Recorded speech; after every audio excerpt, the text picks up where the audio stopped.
Now they are all mic'd up and raring to go on some questions. I'm going to start off with one, but we will take questions from the floor as well. So I'm just going to ask, and I'll start with you, Clare, just to explain how you're engaging with natural capital in your business. And I believe we have a slide. That's the one you want? Yeah, that's okay. Thank you. But Great. before I speak to the slide, I just want to mention in regards to getting premiums for natural capital. So our ZQ wool gets up to a 30% premium. So this is what this is what the market wants. We provide what the market wants, and that's where the premiums are. This slide is particularly on the first thing is that.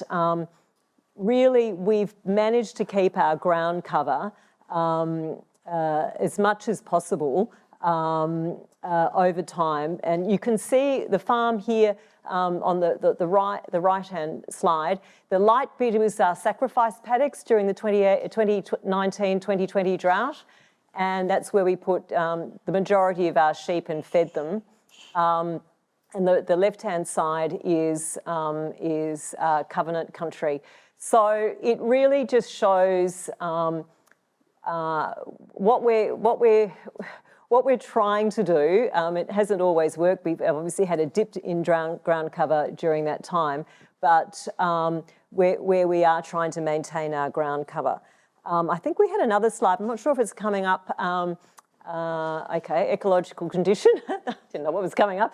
There it is. You can see all the. This is from farming. Both these farms slides are from Farming for the Future. And they also have another one, which I'm not sure if it's coming up, which is summer, and this is summer and winter shelter. So again, ecosystem services from the tree cover that we have got on the property.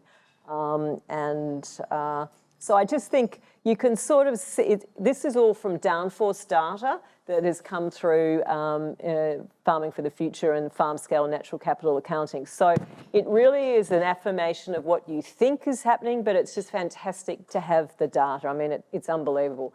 And the final piece of data that we have got is that for every kilo of wool, we produce 34 kilos of carbon.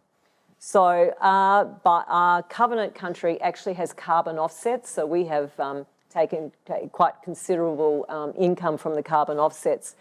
If we didn't have those carbon offsets, we would be carbon neutral. We haven't worked it out with the carbon offsets. But ZQ wool needs to be below 45 kilos per kilo of wool, and the Caring Group, KERING, which is the biggest textile house in the world, has to be below 50. So I think we're doing very well. Well done. Graeme? We're at a slightly different point in the process. I've got 2 boys come home in recent times, and I said we started the process of developing up rundown blocks. So we've bought 1,100 hectares on top of our original farm in the last 8 years. And it's just been hell for leather. There's thousands of tonnes of gypsum and lime and fertilisers because most of these are coming back at soil phosphorus at 2 and 3. So we've got to get it back up and running. I was really interested and involved in the natural capital, Jim, being involved with Jim as a benchmark. I would love to get to where Clare is. But this process of buying country and getting them built up soaks a lot of time and effort. And I now have a benchmark in the hopefully the near future to go, well, here's what we were at, here's what we've got to, we can now utilise it. So that's where the natural capital being involved became from. And I have a mark. So, and some of these were pretty low, pretty ordinary. They were really run down. As I said, the pastures being brome grass and silvergrass. It takes a lot of work to get rid of those 2. And Sarah? Yeah, so I think the question was how do we engage with natural capital, and I've just got a couple of notes here on that. But I think, as I said, everything we do is about trying to build our natural capital. So I just was going to run through a couple of things that we do more specifically. And I did allude to it before, but I think number one is our mindset and learning, because I think, you know, having an open mindset and learning sort of allows you to do so many things. And we've done a lot of learning through RCS, and we really try to implement those principles on the property. And so just really quickly, we really try to work with the 5 soil health principles to build our natural capital and our farm profitability and resilience and everything else. So one is having the ground cover, which Clare mentioned, and you know, we're still that's still a work in progress, but that is something that we measure and that we're very conscious of.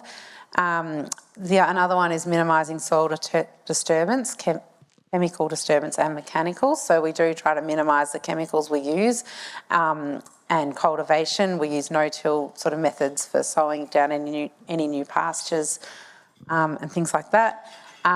Yeah, like Graeme, we're really focused on diversity, so getting that multi-species fodder crops, multi-species pastures, and also diversity of, you know, having sheep and cattle, I guess, is a bit of diversity. We'd love to add to that in time. And having living plants all year round, so having summer and winter sort of active species in those pastures, which should help with that ground cover as well. And then using our grazing management to within the whole system and really trying to match our stocking rate to carrying capacity throughout the year. And as well as that, I guess, yeah, we're planting trees, fencing off waterways, and looking to integrate natural sequence farming in the future, which, you know, is all a work in progress. And then coming back to some of the things we've talked about today, so we will have a few audits as well. We've got a few happening. We do our farm financial benchmarking through RCS and their Profit program. We're doing the ecological outcome verification monitoring. We've done, a baseline and 2 years of that, which is showing a slight improvement. We are doing a soil carbon project, so we registered that and baselined in early 2021, and we'll be retesting hopefully in a couple of years, but that is very much a work in progress. And I was talking to Kate at lunchtime, who did a great presentation, and certainly learnt a lot over the process, and probably would do things slightly differently if I was doing it again, but it's all happening. And we have been involved in the Greenham's pilot project, haven't actually sold any beef there yet, but hopefully one day. And we are doing the ZQ wool thing, but we have composite sheep, so it doesn't really, there's not really much of a premium on zero, so, in that space, and we're actually heading towards shedding sheep anyway, but, it's a good process to go through, and it's been a really interesting to see how the framework works. And the other thing is we have just recently done the on-farm emissions pilot through AgFic, which found really helpful because I had done the sort of the carbon accounting workshop with Richard Eckard, but never actually got around to doing the numbers, so that was a really great way to do that as well. And I think the other thing which we do a little bit of, but and it's really simple, but we need to do more of, is photo sites, and I think that's just a really simple way to measure your improvement over time. So, does that answer the question? I'm hearing that word measure a lot, and benchmark and affirmation, but obviously there's a bit of work that goes into that. We're going to take some questions from the floor now. If anyone's got some, put your hand up and we'll get a microphone to you. But I loved it when you said I wouldn't do it that way again. We're going to come back and ask you for your advice to someone starting out shortly. Have we got any questions? Yeah. Oh. Sorry. Oh, Charlie. Well done, Charlie. You've come through. No, I'll ask a question. Yes. Thank you so much for coming along. To me, it makes much more sense when it comes from the mouth of farmers. So thank you for your time today. What I see and what I've heard today is there's a lot of siloing going on in this space between commodities, between livestock, and that screams time suck at me in terms of reporting the same thing to different places. And Clare, probably you're doing this already with the multiple accreditations that you have. Is there a lot of crossover and it's really easy and it's copy and paste and it's a mental barrier, or is it actually a real time suck? And how do you manage that? Because it's considerable cost to your business sitting in front of the computer doing that. Yeah, it is. There's no crossover really with the Biodiversity Conservation Trust, because that's managing, really looking at how the woodland ecology is growing. Look, I don't see it as a threat. I think you have to change your mindset. It's an opportunity for premium markets. And so if we have to fill out 30 pages of forms for each accreditation, that's the privilege of being at the forefront of any business. So one of the things that, for instance, the ZQ has alerted me to is the wellbeing piece, and the wellbeing piece for farmers. We all know that young male farmers, there's very high suicide rates. I work with two young men with families, so I'm very aware of their well-being. The other thing that the accreditation has alerted me to is how complex and dangerous farms are. And I think sometimes we forget that we really need to drill down in some of the safety issues that we take for granted because we know the farm. So one of the things I'm doing around that is actually getting a very big audit of safety and a very detailed template going forward. So yes, it is time consuming, but to get a premium product and premium prices, that's what it is. Good question and good answer. We need to see the return on investment for anything that we do, really, isn't it? Do we have any more questions? We've got time for one more before we start wrapping this up. Or you feel like you just want to hear the advice that they have to everyone starting out, don't you? Oh, one question right near you. Beautiful. This is probably a question for each of you, if you wouldn't mind. I'd just be really curious to know if there's like a process that you've put in place or an outcome that you've seen on your farm that you'd like to share with us that you're kind of most proud of in terms of its impact. Nice. Well, for me, when I used to go down to the wool sales down in Melbourne and see my wool that we've spent so much time producing being sold to some random Chinese mill, frankly, it was just soul-destroying. So for me, through ZQ, to spend time with the president of Icebreaker, the president of Smart Wool, which is the Icebreaker of the US, and give feedback about product that we are supplying directly to them, for me, that was just a wonderful moment. And those fashion or those clothing partners see farmers as the hero in the supply chain. And honest to God, I think it's the only time farmers are ever seen as the hero in any product. So it was just a wonderful moment. Graeme. I'll go back a bit more basic. I've just had second son return home. 6 years ago, we looked at our system and we were full-blown chemicals and all that, cropping and all that. Now, don't get me wrong, we've still got 1,300 hectares of cropping. But I said to them, is this right? And we said, probably not. So we're now using fungi and instead of insecticides, getting the trace elements right, using holistic grazing and all that sort of thing. To see them be involved in the thinking, embrace the thinking, and say they chose to come. They've both been away and had a crack at other things, and they both chose to come home and embrace the process. There's something innately satisfying with that, and I should quiz my father and see what he thinks, but he must be pleased as punch. Lovely. Sarah.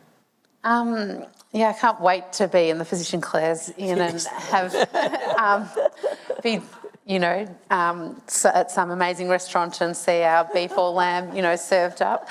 But that'd be amazing one day. But I think, you know, what we're probably most proud of at what we've done so far is probably around the people side of things. We've got employing some great people, and the kids are on the farm. Obviously, they're a bit younger, but yeah, just seeing them learn and grow and be interested is really exciting. And then beyond just the farm, we did hold a big field day similar to this really last year, and that was really satisfying to be sparking conversations with a lot of people that you know, they're just curious. They're not necessarily on the same track just yet, but I think there's a lot of momentum growing, and so I think sharing the story and helping build that momentum for change is exciting. Yeah. It all comes back to people, I'm hearing too. That's lovely. So that leads into drawing this conversation. It's a beautiful conversation to an end. What key piece of advice would you provide to a landholder starting out? Now, Clare, we're looking to you as the guru here. We're all aspiring to be in your place. What advice would you give? Find your tribe. So my tribe was Landcare, and actually the Biodiversity Conservation Trust really helped me. So find your tribe of people that you want to be with, that you actually enjoy their company. You've got shared values. Go with them, and you'll go on the journey, however it is, with those people. Great. Graeme? I think you pinched my thunder a bit. Taking that mental health probably to another step. Find your happy spot and at least go there on a semi-regular basis. Both of them have said staff and suicide and that. If you ever get touched by that, it rocks you to the core. So just encourage you, family, everyone, find your happy spot. And mine, quite seriously, I'm still yet to convince everyone, because we have to get the sheep off the mountain at every stage, 3 or 4 times a year, and everyone grumbles like hell when we start. But everyone stops halfway through and looks round and says, it's a really nice spot. So, yeah, whatever you do, find your happy space. And Sarah? Yeah, I mean, I think they're all amazing things, and I definitely recommend doing all those things. I was probably just going to say always have that open mindset and learn, and just don't ever think you know everything, and just keep learning and talking to people and phone people up and ask them, because most people are very happy to talk. So I would just say keep learning.